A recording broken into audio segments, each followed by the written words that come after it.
क्या कोई मुश्किल गणित का सवाल सिर्फ 4 सेकंड में हल हो सकता है? तो आज हम एक ऐसा ही कमाल का शॉर्टकट सीखने वाले हैं जो कह सकते हैं संख्याओं को देखने का नजरिया ही बदल देगा।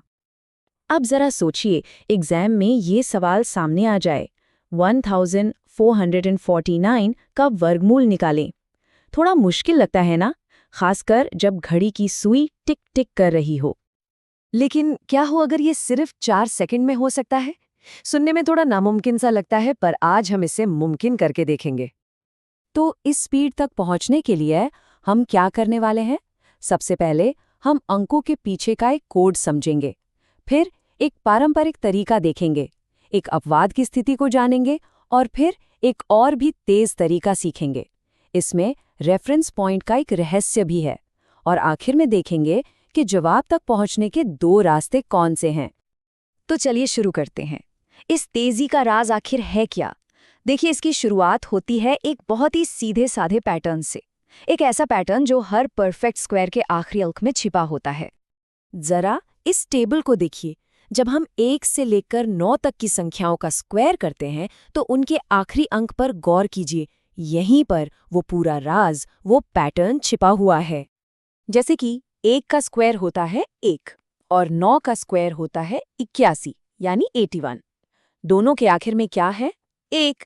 तो इसका मतलब ये हुआ कि अगर किसी परफेक्ट स्क्वायर के आखिर में 1 है तो उसका स्क्वायर रूट या तो 1 पर खत्म होगा या 9 पर। और यही पैटर्न आप देखेंगे आगे भी चलता है। 2 का स्क्वायर 4 और 8 का स्क्वायर 64, दोनों के आखिर में 4 आता है। मतलब अगर कोई स्क्वायर 4 पर खत्म हो रहा है तो उसका रूट 2 या 8 पर ही खत्म होगा। अब 9 के बारे में सोचते हैं। 3 का स्क्वायर 9 और 7 का स्क्वायर 49। पैटर्न पकड़ में आ रहा है ना? अगर किसी स्क्वायर के आखिर में 9 है तो उसका रूट लाजमी तौर पर 3 या 7 पर ही खत्म होगा। और आखिर में अगर कोई स्क्वायर 6 पर खत्म होता है तो उसका रूट 4 या 6 पर खत्म होगा। और हाँ, 5, वो तो सबसे आसान है, उसका रूट हमेशा 5 पर ही खत्म होता है। तो बस यही है हमारा वो सीक्रेट कोड। ठीक है, तो ये कोड तो हमने समझ लिया, लेकिन इसका इस्तेमाल कैसे करना है? चलिए अब इसे हमारी पहली यानी पारंपरिक विधि में एक्शन में देखते हैं। हम वापस अपने सवाल पर आते हैं। 1849। सबसे पहला कदम, आखिरी 2 अंकों यानी 49 को अलग कर लीजिए।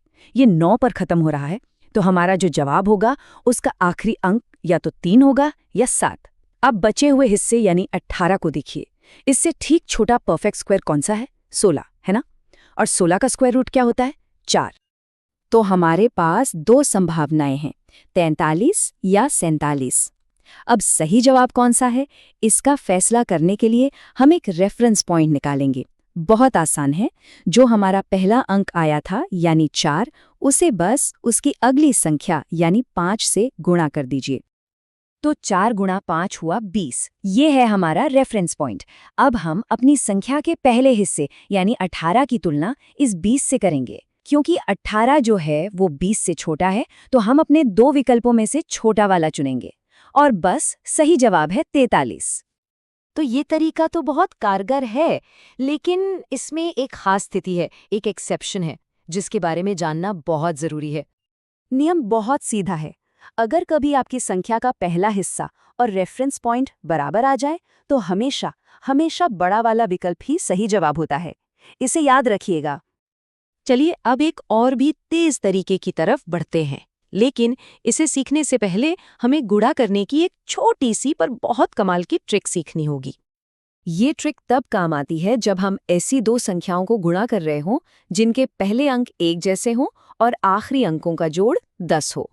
ये ट्रिक 5 पर खत्म होने वाली संख्याओं का स्क्वायर निकालने में बहुत काम आती है, और ये संख्याएं हमारे लिए एक तरह से मेंटल एंकर का काम करेंगी, मतलब एक रेफरेंस पॉइंट बन जाएंगी। तो चलिए अब देखते हैं कि इन मेंटल एंकर्स का इस्तेमाल करके हम कितनी आसानी से और कितनी तेजी से अपने जवाब तक पहुंच सकते हैं। एक और उदाहरण लेते हैं, 6724। पहली नज़र में ही पता चल रहा है कि ये 80 के स्क्वायर जो 6400 होता है और 90 के स्क्वायर यानी 8100 के बीच में है। अब इन दोनों का मिड पॉइंट क्या है? 85। और 85 का स्क्वायर निकालना हमारी ट्रिक से बहुत आसान है। ये होता है 7225। अब देखिए, हमारी संख्या 6724 इस मिड पॉइंट से छोटी है और इसका आखिरी अंक 4 है, मतलब जवाब 2 या 8 पर खत्म होगा। तो 85 से छोटा और 2 पर खत्म होने वाला जवाब क्या हो सकता है? बिल्कुल सही, 82। तो अब हमारे पास किसी भी परफेक्ट स्क्वायर का रूट निकालने के लिए दो बहुत ही दमदार तरीके हैं। लेकिन सवाल ये उठता है कि कब कौन सा तरीका इस्तेमाल किया जाए।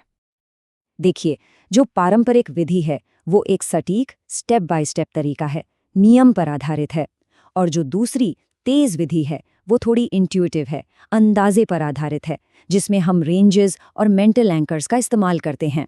सच तो ये है कि दोनों ही अपनी अपनी जगह पर बहुत प्रभावी हैं।